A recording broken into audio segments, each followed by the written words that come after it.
Some assignments require that you attach a file once you've completed the assignment.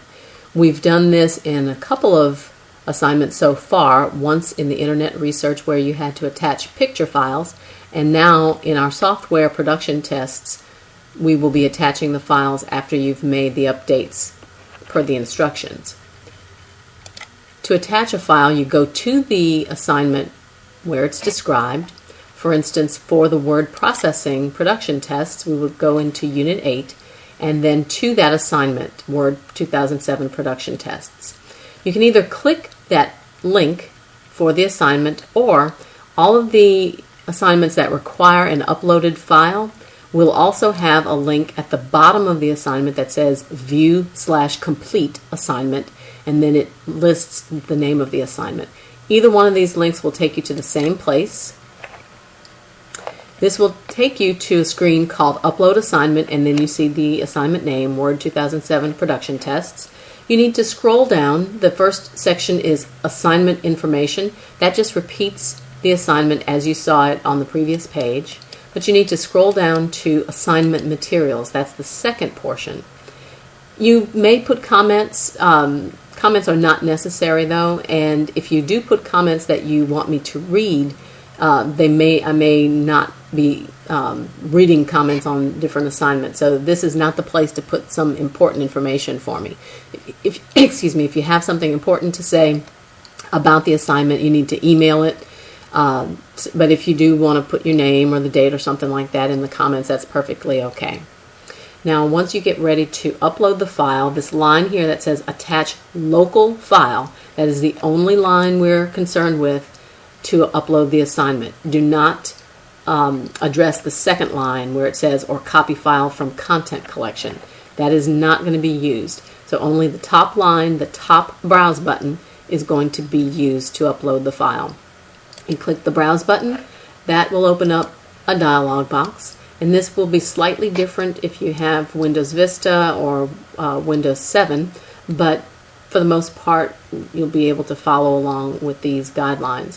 When you get the dialog box, you will navigate to the location that you've saved your file. If you have saved it on a USB disk, you need to go to My Computer, and it will be one of the removable disks, or you might even see the brand name of the USB disk.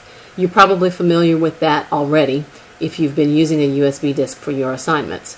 If you have saved the file to the computer, for instance under My Documents or on the desktop, you need to navigate to that location. I have some files in a temp folder that I am going to be attaching, and I'm clicking down into the folders where the file is located. And for instance, one of the files that you have to attach for this assignment is called 6htrademarks.docx.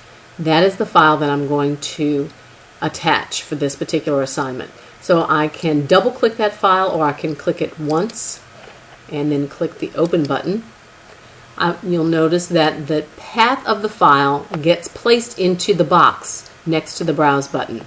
Now you can't see the whole path, but if you click in the box and you just want to verify, you can use the arrow key. I'm pressing the right arrow key now to progress to the end of this line, and you can see that it's showing me the series of folders that I had to enter to get to this file, and then finally the file name itself. So you can make sure that that's what it is. That's not necessary to do though, and I'll show you why in just a second. If you are wanting to verify the file, or if you need to add another file, you want to click the Add Another File button underneath the currently attached files area here. So you click that button. What the result will show is that the previous file that you attached is there. It's a currently attached file, and now you've got a fresh text box to browse for the next file. So we'll click the browse button again. I know the file that I want to upload is one level higher, and so I'm going to go find it, and I will, this time instead of clicking once and clicking open, I'm going to just double click this file, and again it fills up the text box there.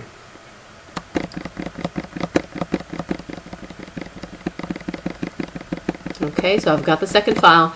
I could at this point click the Add Another File button again, or I could click the Submit button. Another option I have is to click the Save button, but the Save button is only if I need to attach another file at a later time, or if I need to complete these files. You may need to go back and download them yourself and complete them and then reattach them. But do not click the Save button if you're ready to submit it for grading, because if you click the Save button, it only shows it to you. It will not show it to me. So I won't be able to tell that you've completed the assignment. So two options here. If you want to click the Save button, that means that you're not done yet and you need to come back and finish something. Or you can click the Submit button when you're completely finished and you're ready to submit it for grading. I'm going to go ahead and click the Cancel button because I'm not going to be submitting either of these files, but you have that option as well. If you change your mind about the whole thing, you can click the Cancel button.